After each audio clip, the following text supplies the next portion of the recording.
Think about the last time you got a medical report back from your doctor. You see words like mean corpuscular volume or hypertriglyceridemia. You do what everyone does. You go to Google. 10 minutes later, you're in a rabbit hole of worst-case scenarios, convinced you have a rare, incurable disease. It's called Cyberchondria, and it's a symptom of a broken communication system between doctors and patients. Well, everything just changed. OpenAI just officially stepped into the most sensitive, regulated, and personal industry on the planet, healthcare. They've launched ChatGPT Health, not as a simple update, but as a dedicated siloed infrastructure for your biological data. By the end of this video, you'll understand how this tech actually reads your medical records, why 260 doctors were hired to supervise its brain, and the terrifying reason privacy advocates are already calling this a watershed moment. Let's dive in. According to OpenAI's official announcement, over 230 million people are already asking ChatGPT health and wellness questions every single week. To put that in perspective, that's more than the entire population of Brazil seeking medical advice from an AI that until now wasn't actually built for it. The problem isn't a lack of data, it's that our health data is a fragmented mess. It's trapped in PDF files, patient portals from 2005, and fitness apps that don't talk to each other. OpenAI saw this and realized they could be the connective tissue. This is a pivot. OpenAI is moving from being a general assistant to a personalized health navigator. They are betting that if they can solve the privacy puzzle, they can become the primary interface for how humans understand their own bodies. So, what is it exactly? OpenAI didn't just add a health mode. Yeah, they built an entirely separate environment. Think of it as a clinical room inside the app. In the announcement, OpenAI revealed that users, starting in the US, can now securely connect their actual medical records and wellness apps directly to the AI. This is a process called grounding. Usually, an AI answers based on the entire internet. Grounding forces the AI to look at your specific history first. Instead of giving you a generic Wikipedia summary of how to lower blood pressure, it can see that your heart rate spiked after you changed your diet last Tuesday. It knows your recent test results. It knows your medications. But here's the reality check. If you're in the UK, Switzerland, or the European Economic Area, you are currently locked out. OpenAI is navigating a minefield of data protection laws like GDPR. This exclusion tells us everything we need to know about how high the stakes are. If they get the privacy wrong, the fines could be in the billions. How do they keep this safe? This is the part that technical experts are looking at most closely. OpenAI says ChatGPT Health uses purpose-built encryption and isolation. Think of it like this. Your normal chats about recipes or travel can flow into the health space to provide context. Maybe you told the AI you're traveling to a high-altitude city. But your health data, it never flows back out. According to the announcement, the health space has its own separate memories.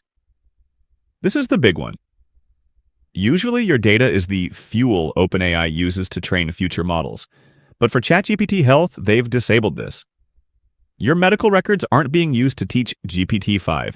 To make this work, they've partnered with b.well. Think of b.well as a secure armored truck.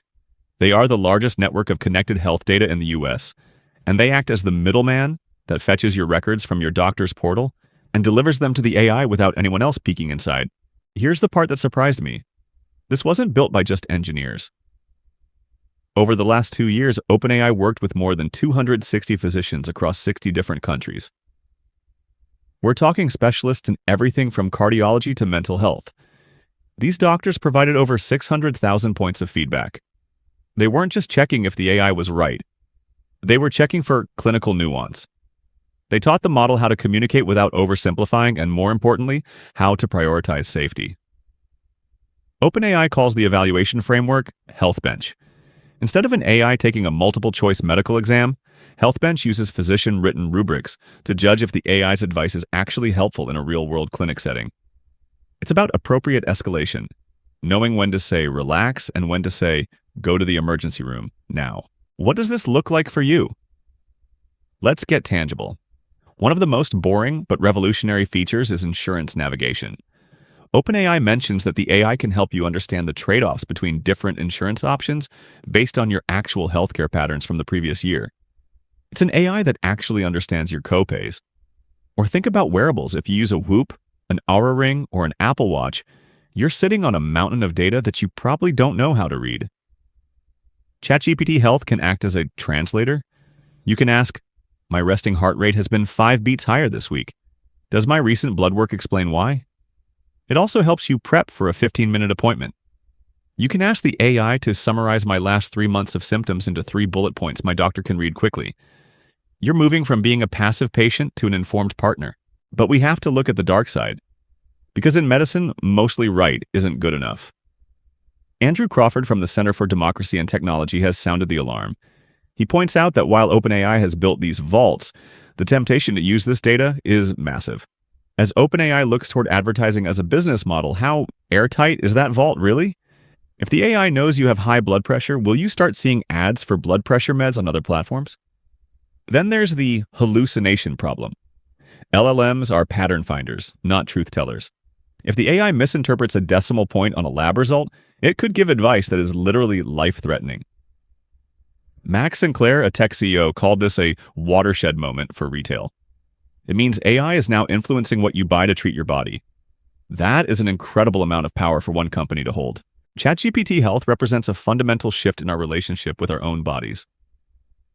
For the first time, the black box of medical jargon is being opened by an intelligence that can explain it to us in plain English. It's a future where we don't just wait to get sick, we monitor our health in real time. But it requires a level of trust that we've never given to a tech company before. OpenAI is starting small with a waitlist and a small group of early users. They are moving cautiously because they know, if they break this trust, there's no going back. So I have to ask you, would you trust ChatGPT with your medical records if it meant you could understand your health 10 times better? Or is this a line that AI should never cross? Let me know in the comments. That's it for this one. Thanks for watching. Don't forget to subscribe, and I'll see you in the next video.